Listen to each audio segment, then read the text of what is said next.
না, আলহামদুলিল্লাহ স্টার্টটা আমাদের খুবই ভালো হয়েছে।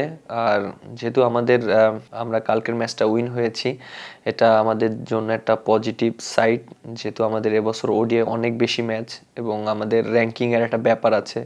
সো যেহেতু স্টার্টটা ভালো হয়েছে, খুবই ভালো লাগছে। হ্যাঁ, অবশ্যই আমি বেশ কয়েকদিন ধরে বোলিং নিয়ে অনেক কাজ করেছি এবং হ্যাঁ, অবশ্যই মাঝখানে একটু বোলিংটা নিয়ে একটু স্ট্রাগল করছিলাম।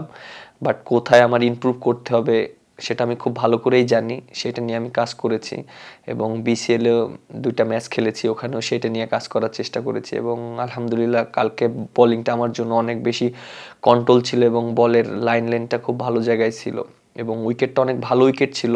এই উইকেটে যদি লাইন লেন্থ মেইনটেইন করে না বল করতে পারতাম তাহলে হয়তো আ রান হয়ে যেত, উইকেটও বের করতে পারতাম না। অবশ্যই যেহেতু এখানে আমরা ট্রু উইকেটে খেলছি এবং অ্যাজ এ স্পিনার হিসাবে ট্রু উইকেটে বল করাটা একটু বেশি চ্যালেঞ্জিং।